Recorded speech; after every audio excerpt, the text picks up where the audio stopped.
We've been doing a sermon series where we've been going through the book of Proverbs. And one of the things I really enjoy about Proverbs is that there are these just little clusters of sayings that can give you a lot of meaning. And so in this book, we started out by looking at, he talks about, the beginning of wisdom is the fear of God. And we kind of unpacked what he meant by that. Fear isn't like this, this trembling of always being scared of messing up. Because I have seen friends who were that way with their parents. And that was not a healthy relationship where you're always walking on ice. But instead, this fear was more of a respect, having an honor and respect for God. And that is where wisdom begins at, according to Proverbs. It says, now you realize who God is and who you are before Him. That is where knowledge begins. And so in Proverbs chapter 6, if you want to go ahead and turn there, let me explain a little background. That this is a conversation that is going on. Well, actually, it's one person speaking, but he's speaking to two people. It is a father who is talking to his son and to his son's friend. One he is okay with, the other one he is angry with. Now, have you guys ever seen a father talk to their kids and their kids' friends, and you can tell like the father is really not happy with them? This is something that's happening here. So to give you a little background, do you guys know what it means to be a co-signer for a loan? Yes, I have co-signed loans for people before I realized what a co-signer meant. Basically, a co-signer is if the person doesn't pay you up, they're coming after you. I did not realize that. I thought a co-signer was just, hey, Jody, they just need an extra signature on the paper. Sure, here's my signature. No, it does not work like that. Back during the biblical times, if you were a co-signer and the person could not pay, you could not pay, you could become a slave for this. You could be forced into labor until you got the loan paid off. And so Solomon is coming up on a situation where his friend or where his son has decided to be a co-signer for his friend. Solomon, the father, hears about this and he's not happy about it. Basically, his son has signed up to take risks that he does not need to take. And so he is trying to talk to his son and to his friend. And so the first part that we're going to cover, he's talking to both the friend and the son. But now you get to the second part, it's mainly focused on the friend. So Proverbs chapter 6, starting in verse 1, he says, my son, if you become surety for your friend, if you co-sign for your friend, if you have shaken hands in pledge for a stranger, you are snared by the words of your mouth. You are taken by the words of your mouth. And so it basically is saying, if you sign up on this, you're basically like you're walking into a trap. There's no way that you can get out of this. But he does give him a little wisdom. If you get into a trap, you need to work to get your way out. And so he says, so do this, my son, and deliver yourself, for you have come into the hand of your friend. Go and humble yourself. Realize the situation you're in. You didn't make the best decision. Feel bad for yourself for a minute. Okay, humble yourself. You got into the situation because you did not make the smartest decision. Instead of just trying to layer it on with another bad decision, take a minute and say, I made a mistake. Some of the most profound moments I have had in my life has come where I slowed down and said, I made a mistake. Let's learn from this. Solomon's son has made a mistake, and his father says, before I give you the advice, before I give you the wisdom to help get you out of this, realize that you did something stupid. What's it called? What it is? You did something dumb. You weren't thinking at your best. Humble yourself. you'd be amazed by how much you will learn, how much you will grow. Instead of bragging about how you're the smartest, you're the meanest, you're the coolest, whatever it is, if you will actually slow down and say, I didn't have the best information, I got sloppy, I made mistakes, humble yourself. And so Solomon, I think this is Rehoboam he's talking to. Rehoboam, shouldn't have done that. Bad mistake. Okay, let's get out of this trap. You're in a bad situation. Let's get you out of it. First, humble yourself. Plead with your friend. Maybe ask your friend, is there any way that we can reverse this? If that doesn't happen, he says, give no sleep to your eyes, no slumber to your eyelids. I once heard somebody says that if you have no money, the best place you can go to is work. Imagine that. Basically, he is telling him, you're not going to get as much sleep as you want because you're going to be working a lot. You're in a bad situation, you owe money, so guess what you're going to be doing? You are going to be working. So that's what it means by, don't give any sleep to your eyes, nor slumber to your eyelids. You're going to be working really hard. You're in a bad situation. You made a bad mistake. Now you're going to be going out there and you are going to be working. And let me say this about work. I personally believe, and Scripture backs this up, that work is a gift from God. There is something that is very fulfilling about going out there and able to provide for your family, to go out there and to provide a service. In the book of Ecclesiastes, it even says that the sleep of a person who works hard is something sweet. There is something that is truly wonderful about going to bed after a hard day's work, knowing that you gave everything you could, and just passing out and going to sleep. And so Solomon says, give no sleep to your eyes, nor slumber to your eyelids. Deliver yourself like a gazelle from the hand of the hunter, and like a bird from the hand of the fowler. Have you guys, this is an illustration I once saw, but have you guys ever watched the Discovery Channel? Yeah, I think we all. Have you guys ever watched it whenever they are showing an animal on the screen? If they ever show you a picture of a gazelle or a zebra on there, they're not trying to show you something pretty, but instead they're trying to show you that there's something else there with it. A cheetah, a lion. It's the hunting channel. They want to show you something getting attacked. One of the fastest animals I have ever seen in my life is an animal that is being attacked.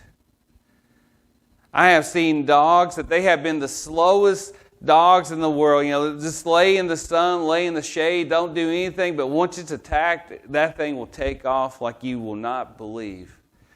A gazelle, runs okay, but once you have a cheetah, one of the fastest animals in the world, on it, that thing will take off. And so Solomon is telling his son, you are caught up in a trap. Don't give any sleep. Go out there, work hard, and try to get this thing paid off like you are being chased down, like you're a gazelle and there's somebody hunting you. You are a bird and you're in the hand of the fowler. You need to get out of this as fast as you can. And so that's the advice he gives to his son. You co-siding alone, work and just get this thing taken care of. Don't let this debt, don't allow this to just hang around, but try to get out of it because you're in a bad situation. So that's kind of the fatherly advice he gives to his son. Now he turns his attention to his friend. He uses the word sluggard to talk about his friend. I like one translation basically said lazy bones.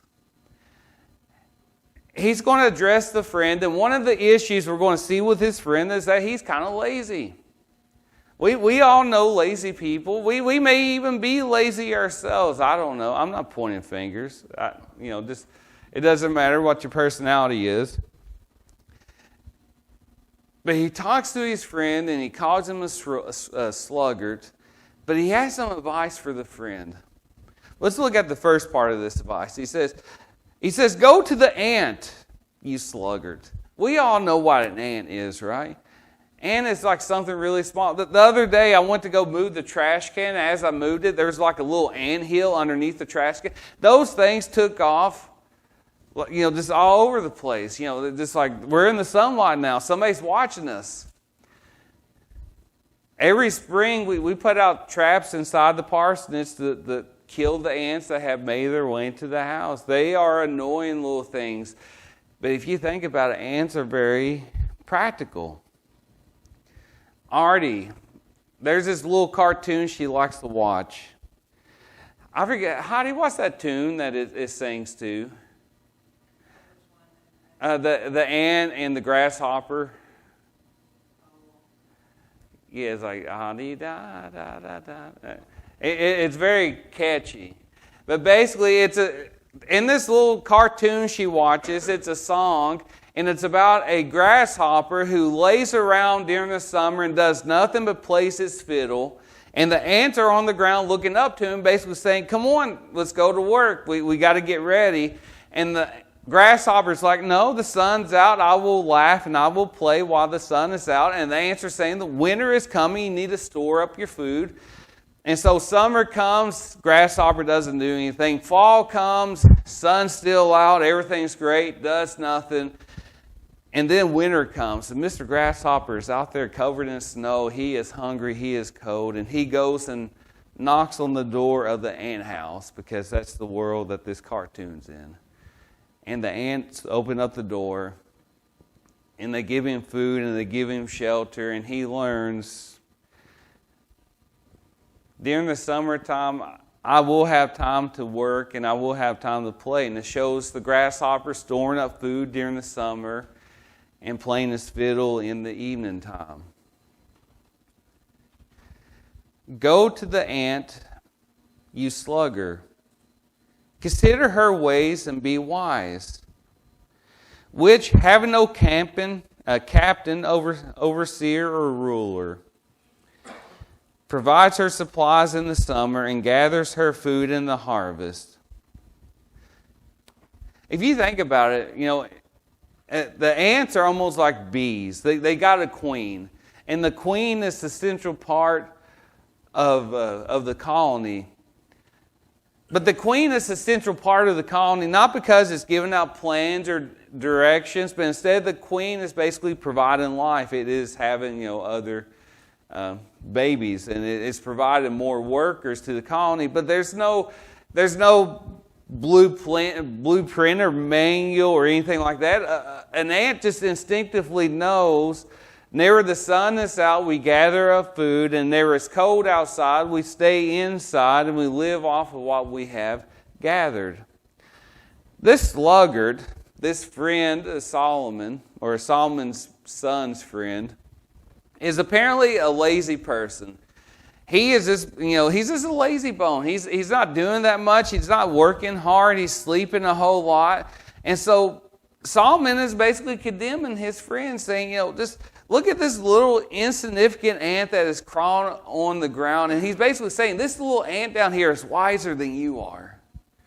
This ant is smarter than you, because this ant realizes, I need to save. I need to store up. Instead of just living for the moment the sun is out, let's go swimming, let's go party, let's go have fun, let's sleep in. This ant sees the sun and says, okay, it's time to work. Cut the hay while the sun is out. And he's telling this friend, this ant is smarter than you.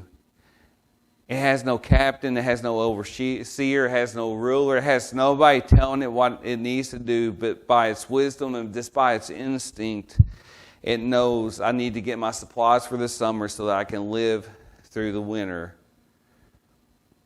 How long will you slumber, O sluggard? When will you rise from your sleep? A little sleep, a little slumber, a little folding of hands to sleep, so shall your poverty come on you like a prowler, and your need like an armed man. And so in this little short verse here, he gets at a point that affects a lot of us. How do you mix up work and play? You got to have a little of each, right? And Jody works all the time. Jody's not a fun boy. If Jody plays all the time, Jody ain't getting much done. You got to have a little mixture in there of both. And Solomon is basically saying, you have time for both. But if you focus only on the sleeping, if you only focus on the being lazy, you're going to get nothing done. As a church, one of the issues that we always come across is if somebody comes asking for help, is it truly needing help, or are they just lazy and they don't want to do anything? If it's somebody who's just lazy and you keep on giving them a handout, it just enables them. Why do I need to go work if I just can go to the church? I have seen people that as soon as they walk into the church, my first thought is, what do they want this time? They come into the church like they do a bank lobby. I'm here to see the manager about a loan. That's enabling if you just keep on doing that. And so Solomon, in this text, is this basically warning. You have this gift from God that's called work. You know that bad times are going to happen to you. You know that you're going to have hard financial times. If you're always just spending money like it's just, let's just spend all this because I'm going to get paid next week. If you just are just living that mindset all the time, eventually you will get to the point where you have an accident, where you're injured. Something unexpected will happen and you will be caught in a very difficult situation. And he says, don't do that. Be like the ant. The ant saves up. The ant knows what is coming ahead. The ant knows we got a harsh winter coming up, so let's go ahead and save up as much as we can. I remember I learned this lesson early on about saving up money because whenever I was in high school, I had a job where I earned about $30 a week mowing somebody's yard. It was a wonderful gig. He told me I could make $40 if I learned how to weed eat, but I want no part of weed eating. So I got my 30 and I was content to just watch him do it. But I remember I made some purchases, and I came very close to making a purchase with money I didn't have yet because I thought, well, I'll mow next week and there will be the money. Thankfully, I didn't make that purchase because later on that week, I didn't break my ankle, but I tore ligaments in my ankle. And that took care of my lawn mowing cutting for that whole year. And I just remember thinking, if I had made this purchase that I wanted, I would be having a difficult conversation with Mom and Dad right now because I would have been overdrawn. And that just taught me that you can't always be banking on things happening the way that you plan without realizing there might be some obstacle there. There might be something that happens there. And so, church, we will be wise to look at the ant as well. The ant is a very simple creature. I didn't step on this anthill, but I have been known to step on anthills, and I have been known to wipe out ant families in the past. Not proud of it, but I have done it before.